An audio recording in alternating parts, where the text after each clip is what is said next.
O texto que eu vou usar por base é o Evangelho de João, no capítulo 4, a partir do verso de número 3. João capítulo 4, 3, eu vou ler bastante, ok? Mas vou falar pouquinho. Talvez você não tenha tido tempo de ler sua Bíblia hoje, e sua devocional será esse texto, e nós vamos fazê-la juntos. Deixou a Judéia, retirando-se outra vez para a Galiléia. Vamos lá. Travou? Bom, e era necessário passar pela região da Samaria. Assim Jesus chegou a uma cidade samaritana chamada Sicar, perto das terras que Jacó tinha dado a seu filho José. Ali ficava o poço de Jacó. Cansado da viagem, Jesus sentou-se junto ao poço. Era por volta do meio-dia. Nisso veio uma mulher samaritana tirar água. Jesus lhe disse: dá-me um pouco de água, pois os seus discípulos tinham ido à cidade comprar comida. Então a mulher samaritana perguntou a Jesus: como sendo o Senhor um judeu, pede água a mim, que sou mulher samaritana? Ela disse isso porque os judeus não se dão com os samaritanos. Jesus respondeu: se você conhecesse o dom de Deus e quem é o que está lhe pedindo água para beber, você pediria e ele lhe daria água viva. Ao que a mulher respondeu: o senhor não tem um balde e o poço é fundo. De onde vai conseguir essa água viva? Por acaso o Senhor é maior do que Jacó, nosso pai, que nos deu o poço, o qual ele mesmo bebeu, assim como seus filhos e o seu gado? Jesus respondeu: quem beber desta água voltará a ter sede, mas aquele que beber da água que eu lhe der nunca mais terá sede. Pelo contrário, a água que eu lhe der será nele uma fonte a jorrar para a vida eterna. A mulher lhe disse: Senhor, quero que me dê essa água para que eu não mais tenha sede, nem precise vir aqui buscá-la. Jesus disse: vá, chame o seu marido e volte aqui. Ao que a mulher respondeu: não tenho marido. Então Jesus disse: você tem razão ao dizer que não tem marido, porque já teve 5 e esse que agora tem não é seu marido. O que você disse é verdade. A mulher então lhe disse: agora eu sei que o Senhor é um profeta. Nossos pais adoraram nesse monte, mas vocês dizem que em Jerusalém o lugar onde se deve adorar. Jesus respondeu: mulher, acredite no que eu digo. Vem a hora que nem neste monte nem em Jerusalém vocês adorarão o Pai. Vocês adoram o que não conhecem. Nós adoramos o que conhecemos, porque a salvação vem dos judeus. Mas vem a hora, e já chegou, em que os verdadeiros adoradores adorarão o Pai em espírito e em verdade, porque são esses que o Pai procura para seus adoradores. Feche os seus olhos. Senhor nosso Deus e Pai, em nome de Jesus, eis aqui a Tua palavra, continue falando conosco. Usa-me como um canal de bênção nesta hora, pelo poder do nome de Jesus. Você pode dizer amém? Amém. Bom, mais uma vez Jesus está numa de suas caminhadas, numa de suas diligências, e agora passando em território hostil. Um ambiente que não era frequentado pelos judeus. Um ambiente dos samaritanos, certo? Apesar de serem, ou de terem a raiz na mesma família, havia um litígio bem desconfortável entre os judeus e os samaritanos. E agora, Jesus veio para salvar a todos. Então a história aqui é pautada em salvação. No domingo eu conversei com vocês sobre a preparação que precisaríamos fazer para enfrentarmos a segunda morte. Tá certo? Essa foi a temática. O que tens preparado? Para quem será? Nós temos 2 vidas, uma no corpo físico e outra na alma. A palavra morte quer dizer apenas, de uma forma bem simples, separação. Você morre a primeira vez quando o espírito deixa o corpo. Você corre o risco de morrer a segunda vez quando a alma é separada de Deus. Quando nós olhamos para tudo isso, nós vamos descobrir algumas coisas bem importantes nesse texto. Primeiro, nós vamos observar a história desta mulher, porque ela vai de alguma forma nos representar. Vamos esquecer as questões de gênero, vamos esquecer a dificuldade que ela está enfrentando aqui, vamos apenas focar no que essa mulher está buscando, ok? É importante que a vida dela está pautada em duas direções. Uma, ela é física, ela é material, mas a outra não tem a ver simplesmente com questões físicas, financeiras e materiais. É lógico que ela tem um cântaro à mão, ela tem uma corda, o que indica que esta mulher está em busca de água, tá certo? Isso é algo para seu corpo físico e não para sua alma. Ela sai de casa para buscar no poço de Jacó uma água, e é simplesmente isso. Não tem nada de extraordinário nisso, não tem nada de sensacional, é muito comum. Ela é uma pessoa que vive nesta terra, e por viver nesta terra, neste mundo, ela tem necessidades desta terra e deste mundo, e uma delas básicas é água. O ser humano basicamente depende de água, abrigo e alimento. Então, quando olhamos para isso, é essa história que nós vemos. Porém, por detrás desta mulher existe outra procura, porque ela não é apenas um corpo, ela não é apenas matéria. Tem outra coisa que ela está buscando. Ela busca a satisfação de um relacionamento. Ela busca a tão sonhada felicidade que a maioria ou todo ser humano emocionalmente saudável está buscando. Ela quer ser feliz. Então permita a ela buscar sua felicidade onde? Onde ela acredita que a felicidade está. Está cheio de gente aqui buscando a felicidade no dinheiro. Está cheio de gente aqui buscando a felicidade nos filhos. Está cheio de gente aqui buscando a felicidade numa casa própria. Porque as pessoas vão buscar a sua felicidade onde ela acredita que a sua felicidade está. Isso é extremamente respeitoso. Nós olhamos para alguém que é uma lutadora como você, que tem buscado seu alvo, que tem buscado alcançar seu propósito ao longo dos anos. É somente isso que ela está fazendo. A única questão é que ela procura os seus relacionamentos ou a sua felicidade num ambiente ilícito, se relacionando ou achando que um homem pode entrar na sua vida e fazê-la feliz. É isso que ela pensa. Ela é uma lutadora como todos nós, como você que sai de casa todos os dias, certo? Talvez não para buscar a água que ela buscou no poço, mas para buscar o recurso para a luz, para o gás, para o alimento, para a internet, para o colégio e para tantas outras coisas. A história da mulher é a mesma nossa, ela só precisa de uma boa consciência de adaptação, é somente isso. E ela está lutando para alcançar tudo isso sem sucesso. É isso. E na minha visão, tem alguém que está olhando as pessoas que não desistem. Tem alguém que está olhando as pessoas que procuram a felicidade, que procuram a plenitude, certo?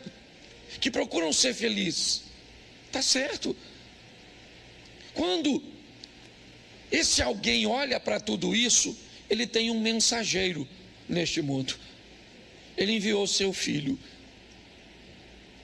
E seu filho vai ser destinado a ter um encontro com esta mulher. Não é nada apropriado, diga-se de passagem. Primeiro, porque é uma abordagem a uma mulher. Isso já era algo, que não era muito recomendado. Segundo, ela era uma samaritana. Então Jesus vai quebrar, alguns protocolos, vai quebrar alguns estigmas, algumas coisas, para chegar até esta mulher. Por quê? Porque ela está procurando aquilo que ele pode oferecer. Ela está em busca do que ele tem para dar. A satisfação que ela busca nos relacionamentos e não encontra, ele pode oferecer a ela. E mais, ele pode dar a ela acesso à salvação. Preste atenção nesse encontro. Meio-dia, Jesus fica sozinho para encontrar a mulher. Seus 12 discípulos vão a Sicar, um pequeno lugarejo de Samaria, para comprar comida. Ele senta próximo do poço quando ela vem para tirar a água. É só isso que ela quer. É a água, tá certo? E essa outra parte da alma, de suas emoções, ela continua tentando resolver. Quando ela se aproxima do poço, Jesus a aborda, dando a ela uma vantagem extraordinária no diálogo. Jesus faz com que ela pense que ela está em vantagem.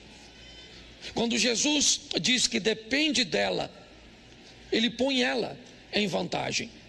Todas as vezes que você demonstra para outra pessoa que precisa dela, inevitavelmente essa pessoa se sente um pouco mais confortável. Então ele disse: você pode me dar de beber? E ela disse: como o Senhor, sendo judeu, me pede de beber a mim, que sou samaritana? Esse diálogo não deveria existir entre nós. E Jesus começa a conversar com ela e disse: mulher, se tu conheceras o dom de Deus e soubesse quem é o que te diz, dá-me de beber, você é que me pediria e eu te daria da água viva. Ela disse: o poço é fundo, moço, o senhor não tem com que tirar. És tu maior que o nosso pai Jacó, que bebeu ele mesmo deste poço, como também o seu gado? E Jesus volta a falar para ela: mulher, aquele que beber desta água tornará a ter sede. Note que ele está o tempo inteiro buscando falar com ela. Eu não estou conversando com você sobre coisas terrenas. Eu não estou conversando com você sobre a água do poço. Eu não estou falando sobre o seu corpo. Eu estou falando sobre sua alma. Eu vim aqui para dar a você aquilo que você está procurando e não consegue achar em lugar nenhum. Você está tentando buscar na bebida? Tenta buscar no sexo livre, tenta buscar na comida, tenta buscar no dinheiro, nas compras, tente buscar nas viagens, tente buscar na formação acadêmica, tente buscar na gestação, tente buscar no casamento, tente buscar na igreja sem achar Cristo. Tente procurar o que vai fazer a sua alma plena em lugares errados, e você vai terminar como esta mulher, uma errante. Alguém que, apesar de fazer tantas coisas, de lutar, está batalhando, certo? Como alguém que esmurra o vento. Mas agora ela está diante de alguém, de um homem, é verdade. E pela primeira vez ela está diante de um homem que não quer seu corpo, um homem que não quer prazer com ela, um homem que quer dar a ela o que ninguém pode dar, o que ninguém pode oferecer. Mas é difícil para ela entender isso. Todos os homens que ela encontrou na vida sempre quiseram tirar dela alguma coisa. É lógico que ela se fecha. É lógico que ela não consegue entender. Apesar dele ser um estrangeiro, apesar dele ser um judeu, ele também é um homem. E ela já deve estar bem traumatizadinha, certo? Com a postura dos homens. Mas Jesus começa a explicar a ela o que ele quer lhe oferecer. Diz: aquele que beber desta água tornará a ter sede, porém aquele que beber da água que eu lhe der nunca mais terá sede, porque a água que eu lhe der vai fazer dentro dele um manancial que vai jorrar. Ele está dizendo para ela: querida, sua dependência, ela acabou. Se eu entro na sua vida, eu sou o suficiente para te fazer feliz. Eu sou suficiente para dar a você o que ninguém. Não interessa o que te fizeram no passado. Não interessa o quanto te feriram, o quanto te decepcionaram, o quanto te molestaram, o quanto te magoaram, o quanto te traíram, o quanto te humilharam. Não interessa. Não existe ninguém que pode mudar o passado, mas existe alguém que pode mudar o futuro. E esse alguém é Cristo, numa parceria com você. Porque se você não quiser, ele também não pode mudar. Então ele está mostrando isso para ela, mas é difícil. Onde o senhor tem dessa água? Me dê um pouco aqui, certo? Note que a dona não consegue entender nada. Está Jesus falando de um mundo espiritual, emocional, e a mulher quer saber da água. Cadê a água? Cadê o cântaro? O senhor não tem corda, o senhor não tem isso, o senhor não tem aquilo. E eu gosto como ele aborda, porque ele foi altamente discreto. Certo? Mas quando ele viu que não funcionava, ele queria salvar de qualquer jeito. Diz que quem não vai pelo amor, vai pela... E não vai com honra, vai com desonra. Ele falou: dona, vamos fazer o seguinte. Vou perder a senhora não. Vai lá chamar seu marido. E ela pensou: vamos voltar para a água. Eu acho que estava mais, né? Vai lá e chama o seu marido. Ela falou: ai moço, posso falar a verdade para o senhor? Eu sou o quê? Solteira. Estou na pista. É isso aí, moço. Eu não tenho marido. Jesus falou: não tem não. Certo? Bom, a senhora não tem porque a senhora já teve 5. Eu imagino a face. Pensa, sem encontro com estranho, certo? E, certo? Ele é um homem potencial, mesmo sendo estrangeiro, certo? Com mais trauma, a dona ainda não achou o homem da vida dela, está até dividindo com outra. Está no texto, não sou eu que estou falando não, tá certo? Aí Jesus: a senhora não tem, deixa eu explicar para a senhora, dona. A senhora já teve, note que Jesus invade o passado dela. A senhora já teve 5 homens. Até aí está tudo bem. Quanta mulher solteira já não teve 5, 7, 10 homens? Namorado, namorido e todas essas coisas. Ninguém falou nada, a mulher ficou tudo quietinha, certo? Mas é uma grande verdade. Até aí tem alguma coisa de errado? Ela já teve, né? Ela não é casada e já teve alguns homens possíveis maridos que não deram certo. Tem alguma coisa de errado com o passado dela? Não, mas agora Jesus vai enfiar a faca na dona no presente. Mas além dos 5, dona, a senhora está no 6º, que nem é seu. Aí chamou a dona de adúltera. Na classe, mas chamou. Tá certo? Uma categoria. A senhora está no 6º, que não é teu. Quando ele falou isso, ela não aguentou. Ela falou: nossa, sem graça.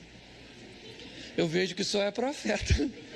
Vamos mudar de assunto, que esse negócio de água e homem está ruim para o meu lado. Olha, na água eu não entendi e no homem eu me envergonhei.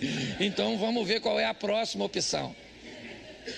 Ela disse: eu vejo que o senhor é profeta, e os nossos pais adoravam nesses montes, e vocês, judeus, adoram ou dizem que Jerusalém é o local de adorar.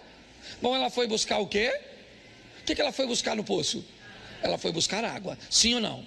Jesus falou de uma água que ela não entendeu, certo? Falou de um marido que ela não queria conversa, sim ou não? Mas fez com que a pauta da conversa mudasse de coisas materiais para coisas espirituais. Vejo que o Senhor é profeta. Nossos pais adoravam nesses montes, e vocês dizem que Jerusalém é o local de adorar. Agora Jesus vai quebrar ela e vai dizer: dona, deixa eu explicar a senhora. Ora vem, que nem nesses montes, nem em Jerusalém adorareis o Pai. Porque Deus não tem lugar para adoração. Deus busca adoradores que o adorem em qualquer lugar. Para um adorador, qualquer ambiente é ambiente de adorar, porque o ambiente não faz o adorador, é o adorador que faz o ambiente. Você está entendendo? Quando olhamos para isso, não interessa onde você mora, onde você frequenta, onde você trabalha. Quando você chegou, você não chegou sozinho, você chegou acompanhado. Deus chegou contigo e aquele local se tornou um local de adorar. E é assim que funciona. É desse jeito. Quando olhamos para isso, Jesus começa a expor a ela um treinamento extraordinário sobre salvação. Ora, vem que nem nesses montes adorareis o Pai, certo? E agora Jesus diz algo: vós adorais o que não sabeis. É aqui que eu quero me deter. Eu vou terminar, mas volto aqui.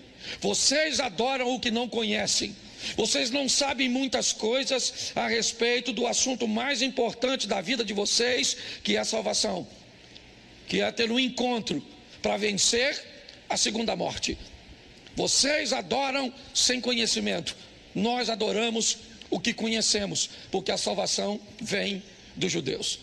O que Jesus está dizendo é: eu estou aqui trazendo e preparando pessoas para ensinarem vocês a entenderem sobre salvação. Porque Jesus faz praticamente um intensivo com esta mulher, porque é ela que vai ficar como evangelista em Samaria, não é nenhum de seus discípulos. É por isso que Jesus fala com ela coisas que sequer conversou com os discípulos.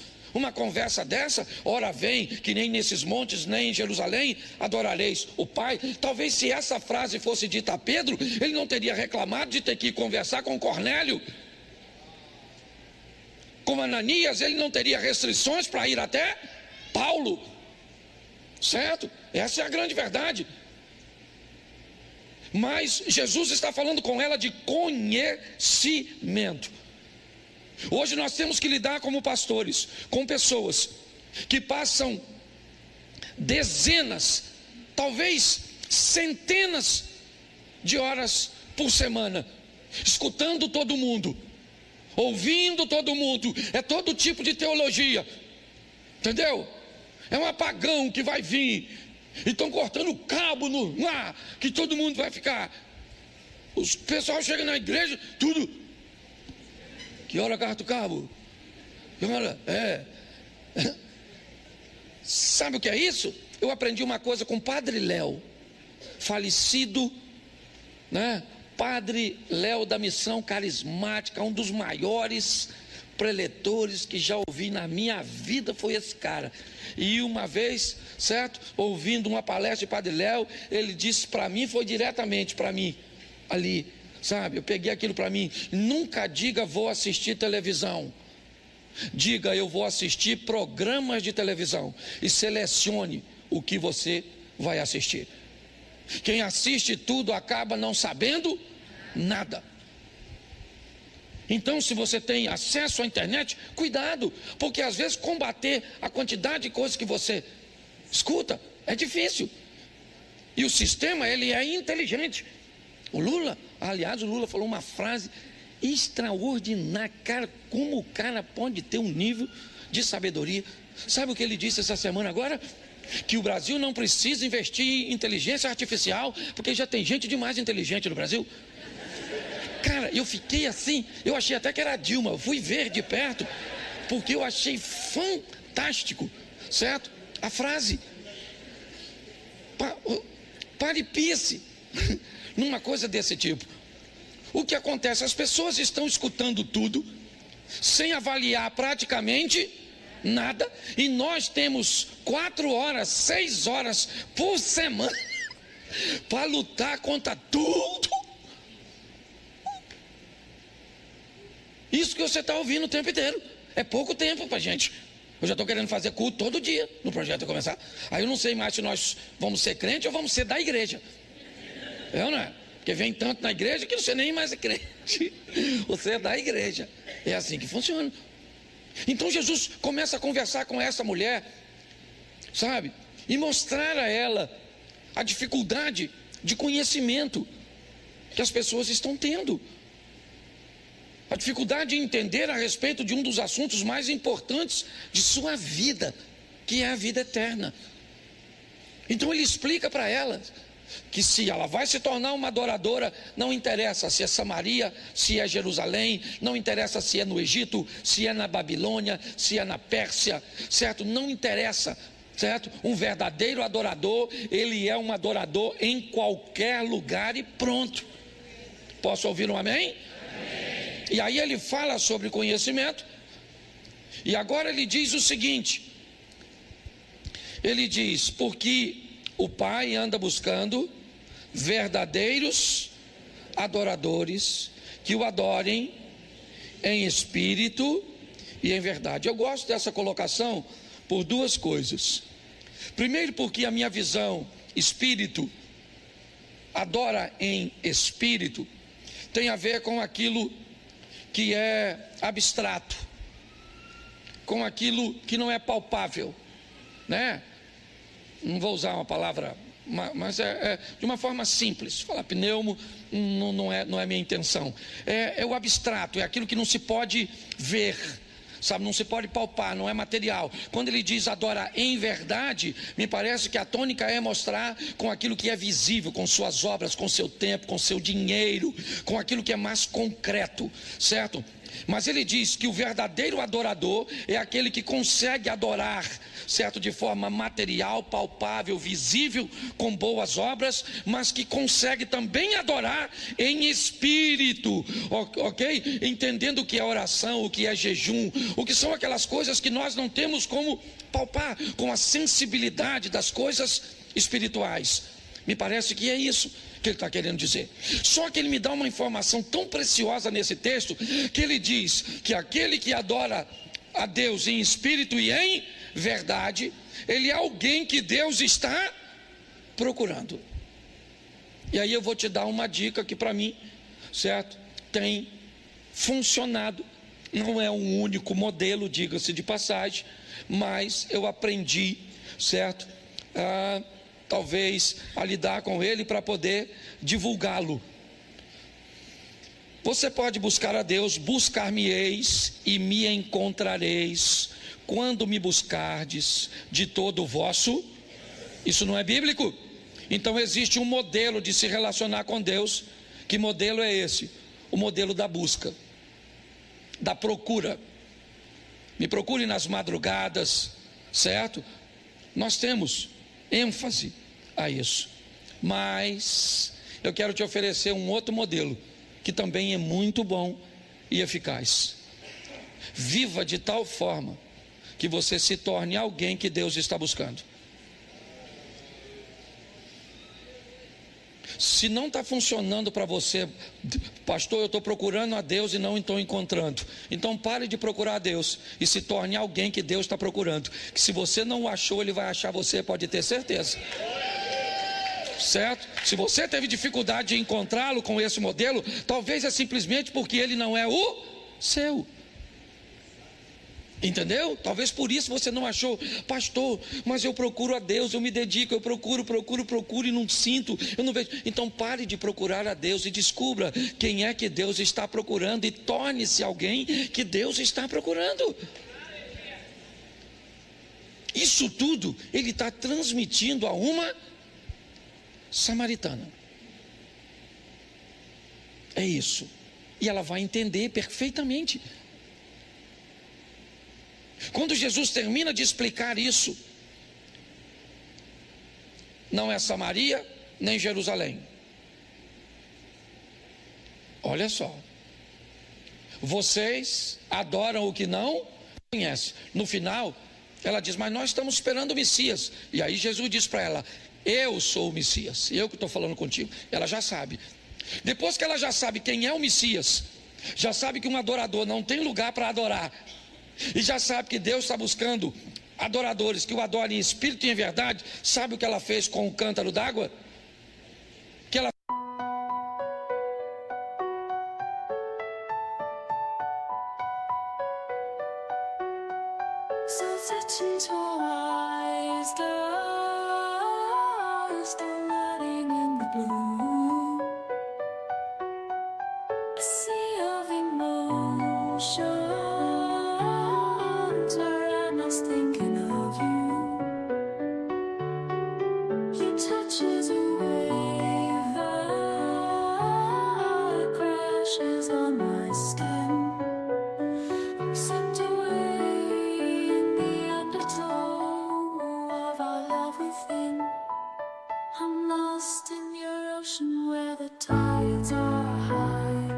drowning in the moment, I'm never saying goodbye. In your love I'm free where the darkness shines. Lost in your ocean, I'm home, I'm mine. Your love is a mist that surrounds me like a cloud. I'm chasing the highs and the lows of a love avowed. In the silence I hear your voice, whispering my name, a siren's call that beckons me to the flames. I'm lost in your ocean where the tides are high, drowning in the moment, I'm never saying goodbye. In your love I'm free where the darkness shines. Lost in your ocean, I'm home, I'm mine.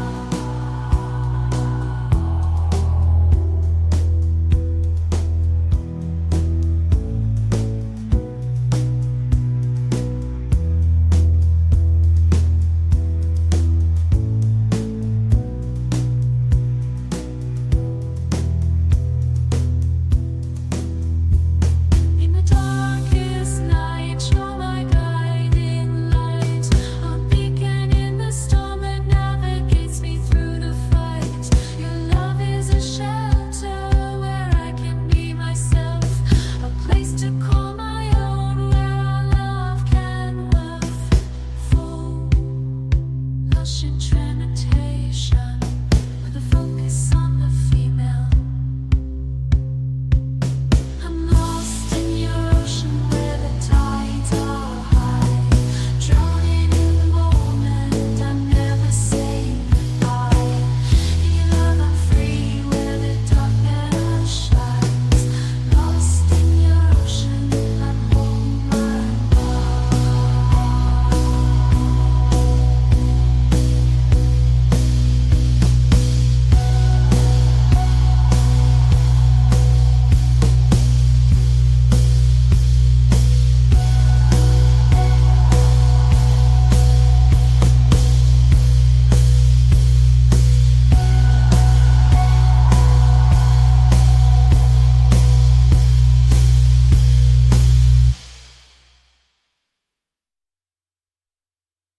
Fez? Largou na beira do poço e foi embora.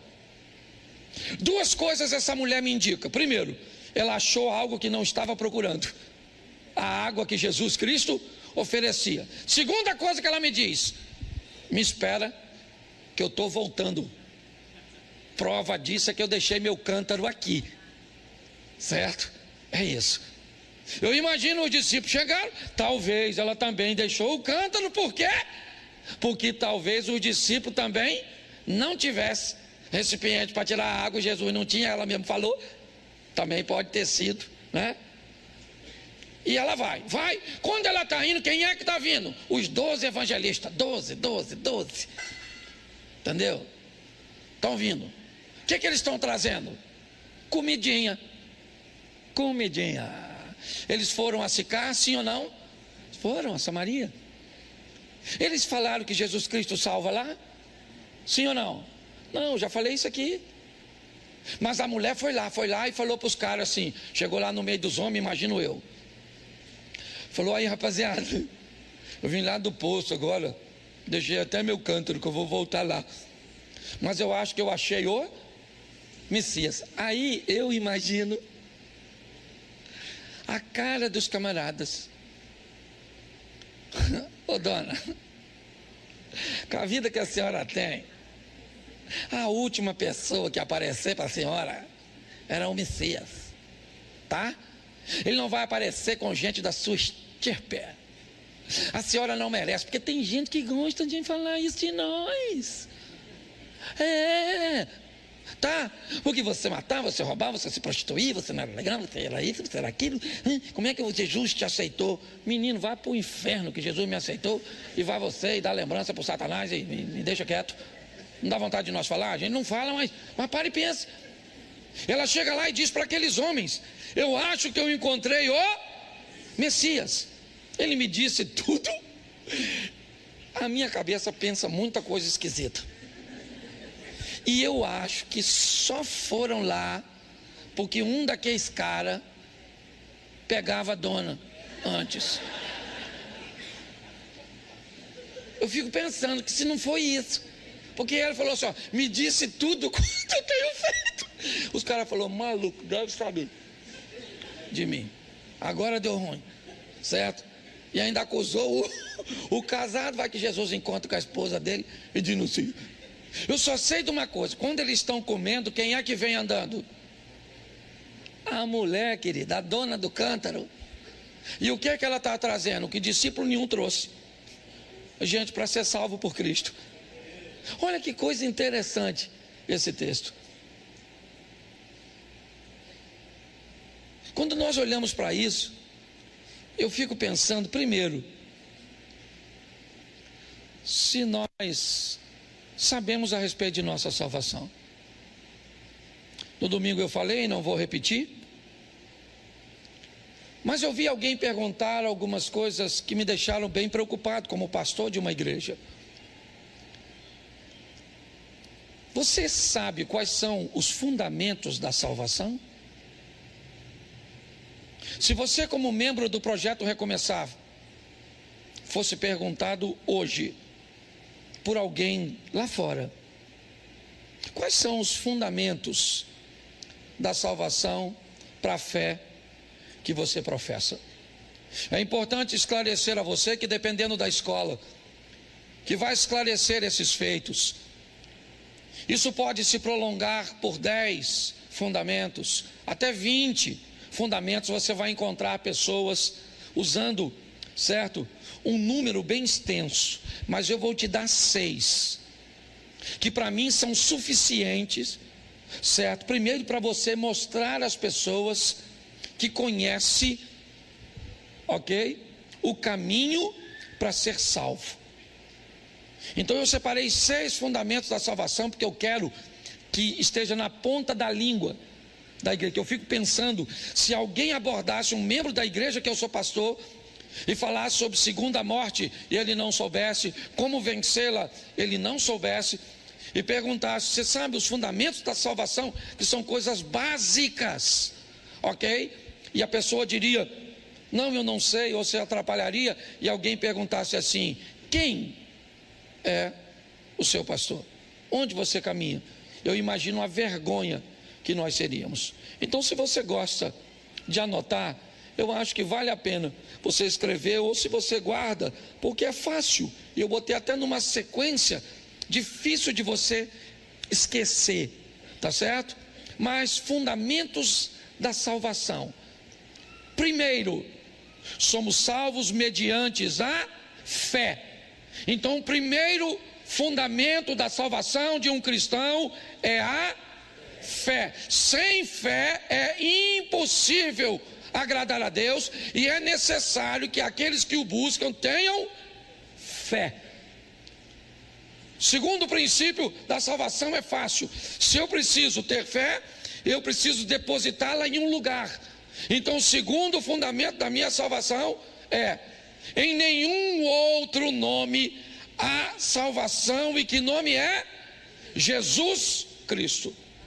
O segundo fundamento da nossa salvação é Jesus Cristo. O que Jesus fez para nos salvar? Derramou o quê? O seu sangue. O cordeiro que pagou com seu sangue uma dívida que não era dele. Então, o terceiro fundamento, certo, da nossa salvação é o quê? O sangue de Cristo, que nos purifica de todo o pecado. Bom, primeiro fundamento qual é? Segundo fundamento é? Terceiro fundamento é isso. Para alcançarmos isso, precisaremos de uma postura. Num discurso narrado por João Batista, quando diz, é chegado o reino de Deus, a mensagem dele veio dizendo o quê? Arrependei-vos. Arrependimento é o quarto. Para que eu acesse o sangue, é necessário que eu me arrependa. Com o arrependimento eu vou alcançar aquilo que só o sangue de Cristo pode nos dar referente ao pecado. O que é? O perdão. O quinto fundamento é o perdão. Eu tenho fé em Cristo que derramou seu sangue porque eu me arrependi e por me arrepender eu fui perdoado. Sexto e último para nós aqui, se quiser estudar depois, fique à vontade para ampliar. Mas agora que eu fui perdoado, com o perdão eu me tornei justo. Justificação. Eu fui justificado. Quando Cristo me oferece o perdão, Ele me justifica e não há mais nenhuma condenação para aqueles que estão em Cristo Jesus. Porque fui perdoado, justificado, certo? Com o meu arrependimento, fui alcançado por seu sangue, o sangue do Cordeiro Imaculado.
De Deus que me deu a fé que eu preciso para viver tudo isso. Isso Jesus está expondo a esta mulher. Porque preste atenção, quanto mais preparado você estiver para viver lá fora, menos engano. São coisas simples. Se até nós que somos pastores fomos questionados de repente, quais são os fundamentos da salvação? Tem gente que até manter isso nítido na nossa mente é muito importante. Por quê? Porque queremos uma igreja que vá morar no céu, que consiga vencer o pecado. Sabe, eu vou continuar falando isso aqui até que Subirá venha falar. Ele vem no nosso aniversário, mas não vai dar tempo para dar 2 horas a ele para falar. Como é que eu vou dar 2 horas? Não. Nós vamos fazer um treinamento sobre essa graça transformadora, numa outra data, falei com ele para vir. E aí quem quiser vir, fala por quê? Porque, escute só, a palavra graça também significa poder para vencer o pecado. Até outro dia a palavra graça para mim se via apenas como um favor e merecido. Mas aí eu descubro que, por isso que a Bíblia diz, conhecei e prossegui em conhecer ao Senhor.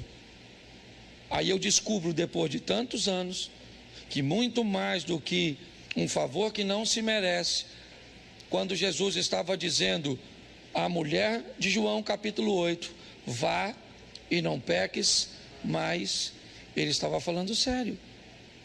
Quando ele diz ao ex-paralítico do tanque de Betesda, certo? Não peques mais para que não te suceda coisas piores. Não era uma linguagem figurada, era uma linguagem literal. A nossa comunhão com Deus, com o Espírito Santo, com a leitura bíblica, com a meditação, pode nos fortalecer a ponto de praticamente erradicarmos o pecado da nossa vida. Entendeu? Talvez chegarmos a um nível tão alto quanto chegou o apóstolo Paulo ou o rapazinho o jovem rico. Jesus disse a ele: ainda lhe falta quantas coisas? Uma. O que eu preciso fazer para ser salvo? Jesus diz: conhece os mandamentos? Ele diz: conheço, não só conheço, como os pratico desde a minha mocidade. Jesus olhou e disse: mas ainda lhe falta uma coisa. Para o apóstolo Paulo, ele diz que só ficou um espinho na carne, o que indica que eu e você podemos erradicar a maior parte do nosso mau comportamento, do nosso vocabulário inadequado, dos nossos pensamentos, das nossas posturas, das nossas ações, mas só vamos fazer isso com o conhecimento, certo? Com o conhecimento que nos dá direito a tomarmos posse daquilo que foi liberado para nós. Posso ouvir um amém do projeto Recomeça?